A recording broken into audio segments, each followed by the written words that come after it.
PCB की PSL छोड़ने पर ब्लेसिंग मजारा बानी को पीएसएल में शिरकत पर 2 साल की पाबंदी। हाँ जी, टांग दिया ना मजहर अमानी को, कर दिया बैन उसको 2 साल के लिए।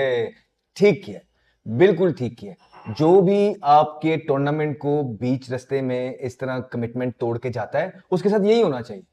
जो हमारे मुल्क की लीग से खेले कॉन्ट्रैक्ट साइन करके उसकी जगह नहीं बनती, चाहे वो ब्रेडमैन भी हो, उसको नहीं खेलना चाहिए। उसको 2 साल के क्या तायात बैन कर दी। 2 साल का तो उसका वैसे ही उधर कॉन्ट्रैक्ट हुआ होगा।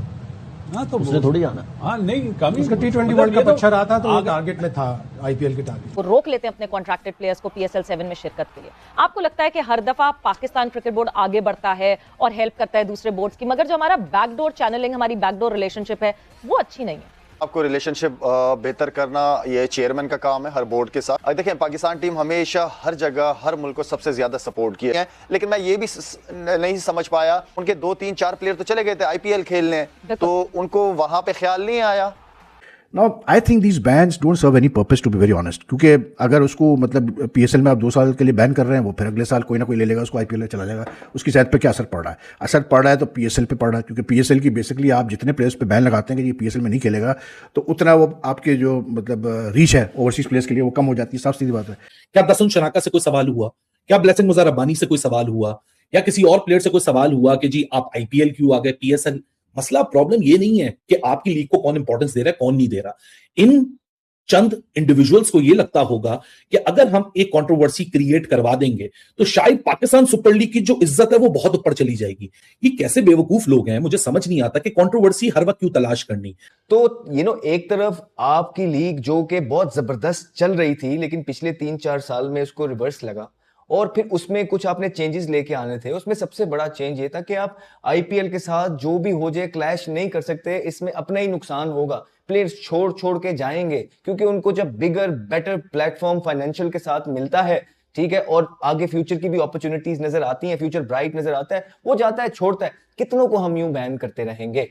तो ब्लेसिंग मजहर अबानी पर 2 साल की पाबंदी लग गई। शायद भाई क्या अपडेट्स हैं? पाकिस्तान क्रिकेट बोर्ड को इस तरह के सख्त स्टेप लेने पड़ेंगे। आप एक दफा साइन कर रहे हैं तो फिर आप बैकआउट ना करें, चाहे आपको कितने भी पैसे मिल रहे हैं। आप देखें, 1-2 मिसालें ऐसी भी हैं कि उन्होंने पीएसएल साइन किया, आईपीएल से ऑफर आई लेकिन वो नहीं गए। एरन हार्डी की एक मिसाल है। तो पाकिस्तान क्रिकेट बोर्ड जब तक सख्त कदम नहीं लेगा, इस तरह के वाकयात होते रहेंगे। सख्त कदम लेगा तो अगले साल प्लेयर सोचेगा कि मैंने एक दफा साइन किया तो मैं बैकआउट ना करूं। This is not the answer to ban players. The answer is, the solution to my mind is very simple कि कोई ओवरसीज प्लेयर के साथ आप जब कॉन्ट्रैक्ट करते हैं, कोई भी लीग करती है, तो उसमें ये चीज़ क्लियरली डालें कि ठीक है यार, अगर आपको हमसे बेहतर कॉन्ट्रैक्ट मिल रहा हो, ठीक है, और आप उधर जाके खेलना चाहते हैं, मतलब हमारा कॉन्ट्रैक्ट खत्म करके, तो आप जाएं खेलें, लेकिन आप हमें इतनी फाइनेंशियल पेनल्टी देंगे, उस अमाउंट में से इतनी सर्टेन परसेंटेज जो है आप अफेक्टेड क्रिकेट बोर्ड को देंगे। That's the way. फिर ये प्लेयर्स 10 दफा सोचेंगे कि यार हमें जाना चाहिए, नहीं जाना चाहिए।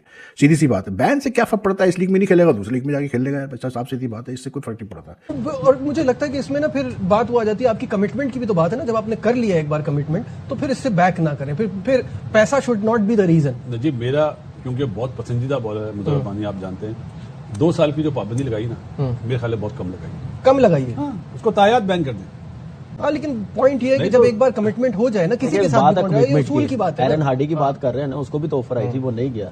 बेशक वो यहाँ पे वो बेंच पे बैठा हुआ पहले मैच के बाद, लेकिन एक कमिटमेंट भी होती है। प्लेयर्स को खुद सोचना चाहिए, उनकी भी एक तो रिस्पेक्ट होगी, फिर कंट्री की भी होगी। ऐसे फिर अच्छा नहीं होगा, मैसेज अच्छा नहीं। और आईपीएल को भी देखना पड़ेगा और पीएसएल को भी देखना पड़ेगा।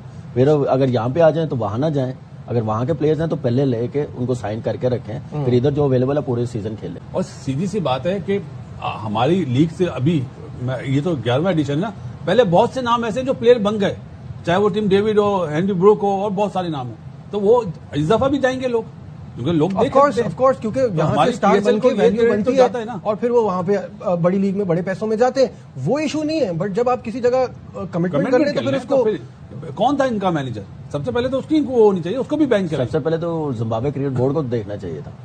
ये तो बोर्ड का काम भी है। लेकिन बोर्ड्स को लीग में जब प्लेयर साइन करता है पैसे मिलते हैं, उसको तो कॉन्ट्रैक्ट में पैसे मिलते हैं। तो जिम्बाब्वे क्रिकेट बोर्ड को भी, और वो अगले साल ओडीआई वर्ल्ड कप के होस्ट हैं, को होस्ट हैं, तो उनको इन सारी चीजों का ख्याल रखना चाहिए। और जितनी पाकिस्तान ने जिम्बाब्वे, अफगानिस्तान और बांग्लादेश की मदद की है, किसी भी कंट्री ने, किसी भी कंट्री की, श्रीलंका की कितनी मदद